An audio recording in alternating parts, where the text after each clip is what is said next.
साथियों नमस्कार। उम्मीद है आप अच्छे होंगे। थोड़ा सा वीडियो को लाइक और सब्सक्राइब कर दीजिएगा मित्रों। श्रेया वर्मा जो थी समाज में एक प्रतिष्ठित पद पर थी। वह जिले के कलेक्टर थी साथियों। वो अपने कार्यालयी काम से उनको तहसील दिवस में जाना था। सरपट गाड़ी रोड पे दौड़ रही थी कि अचानक जिले मुख्यालय से लगभग 20 से 25 किलोमीटर रास्ते पे गाड़ी चल रही थी कि अचानक जोर का झटका लगता है। गाड़ी ड्राइवर रोक देता है। रोकने के बाद साथियों ड्राइवर उतर कर नीचे देखता है तो क्या देखता है कि गाड़ी की पंचर हो चुकी है। 2 पहिए पंचर हो जाते हैं, एक स्टेपनी होती है। ड्राइवर परेशान हो जाता है। बाहर देखता है उसके मोबाइल में नेटवर्क भी नहीं था साथियों। वहाँ वो इधर उधर लोगों से संपर्क करता है। कुछ लोग बताते हैं कि नज़दीक में ही एक चलती फिरती पंचर की दुकान एक लड़का चलाता है। अगर आप उससे संपर्क कर लें तो आपका काम हो जाएगा। ड्राइवर लोगों के माध्यम से उससे संपर्क करता है। संपर्क करने के बाद उसका नंबर लगता है। नंबर लगने के बाद वह लड़का वहां पहुंचता है। जैसे ही वहां कलेक्टर साहिबा की गाड़ी के पास पहुंचता है, कलेक्टर साहिबा उसको देखती हैं तो उनकी नज़रें झुक जाती हैं साथियों। लड़के का नाम विनोद था, जो पूर्व में ही कलेक्टर साहिबा का तलाकशुदा पति था। वह पंचर आराम से बनाता है। बनाने के बाद वह अपने सामानों को समेटने लगता है साथियों। जैसे ही सामान समेट रहा होता है तो कलेक्टर साहिबा जो शशि वर्मा होती हैं, श्रेया वर्मा, उनको कहती हैं कि विनोद कैसे हो, क्या तुम मेरे साथ चाय पी सकते हो। साथियों उस समय का दृश्य क्या रहा होगा जब पति पत्नी आपस में एक दूसरे को देखते हैं। तो विनोद जो था उसमें कलेक्टर साहिबा की बातों में हाँ करता है। उनके कलेक्टर साहिबा के पास भी कुछ टाइम होता है तो दोनों नज़दीक में एक ढाबा था, वहाँ जाते हैं और बैठते हैं। कलेक्टर साहिबा को आज एहसास हो रहा था साथियों, ये 6 साल पुरानी बात है जब श्रेया की शादी विनोद से हुई थी। विनोद एक मध्यम वर्गीय परिवार का लड़का था, लेकिन श्रेया की काफ़ी महत्वाकांक्षी लड़की थी। वो विनोद के साथ अपने को एडजस्ट नहीं कर पा रही थी क्योंकि श्रेया की काफ़ी जो ख्वाहिशें थी वो हो सकता था कि विनोद के पास पूरी ना हो पाए। मुझको ऐसा एहसास होने लगा था। लेकिन विनोद जो था अपने लगन के और कर्तव्यनिष्ठ के भाव के साथ श्रेया के साथ रहता था। जो उनकी ज़रूरत की छोटी मोटी चीज़ें थी वो भी पूरी कर रहा था। लेकिन इनको तो काफ़ी श्रेया को काफ़ी उड़ान भरना था। शायद वहाँ मुमकिन नहीं होता। दोनों कुछ समय बाद अलग हो जाते हैं, लेकिन आज जब अचानक मिलते हैं तो पुनः बीते हुए पल उनको याद आने लगते हैं। काफ़ी श्रेया ने काफ़ी समाज में मान सम्मान प्रतिष्ठित पद भी हासिल किया, लेकिन हो सकता है उसको सुकून वो नहीं मिला जो वो विनोद के साथ उसको मिला था।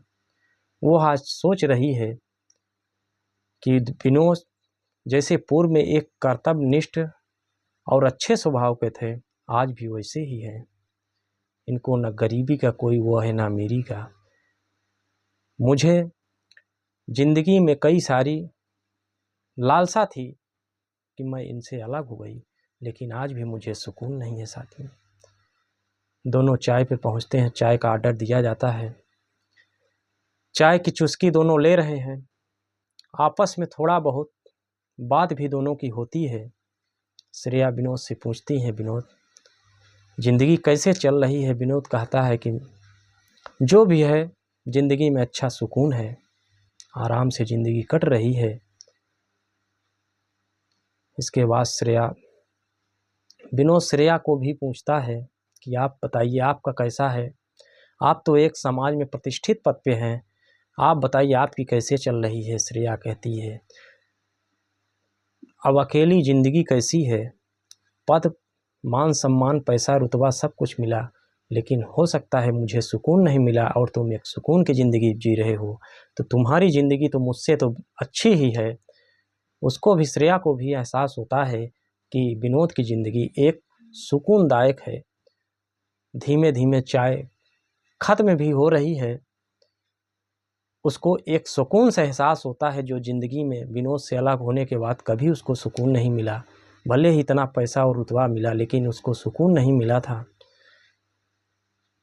उस पल को वो याद कर रहे हैं जो दोनों एक दूसरे के साथ पल बिताए होते हैं। दोनों आपस में बातचीत भी कर रहे होते हैं। इधर चाय ख़त्म होने के टाइम आती है तो श्रेया जो है विनोद से कहती है कि आगे की आपकी क्या प्लानिंग है। विनोद कहता है ज़िंदगी जैसे चल रही है, हो सकता है ये भी ऐसे ही बीत जाए, मैंने कुछ सोचा नहीं है। उसका, श्रेया जी का कहने का कुछ और ही मतलब था कि आप अकेले लाइफ कैसे बिताएंगे।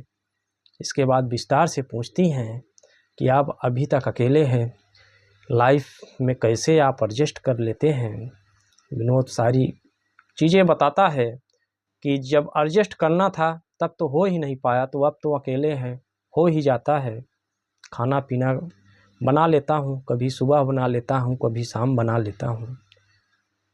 जब यह बातें श्रेया सुनती हैं तो उसका दिल भर आता है साथियों, क्योंकि दोनों अलग ज़रूर हुए थे लेकिन दोनों के दिल अब भी मिल रहे थे।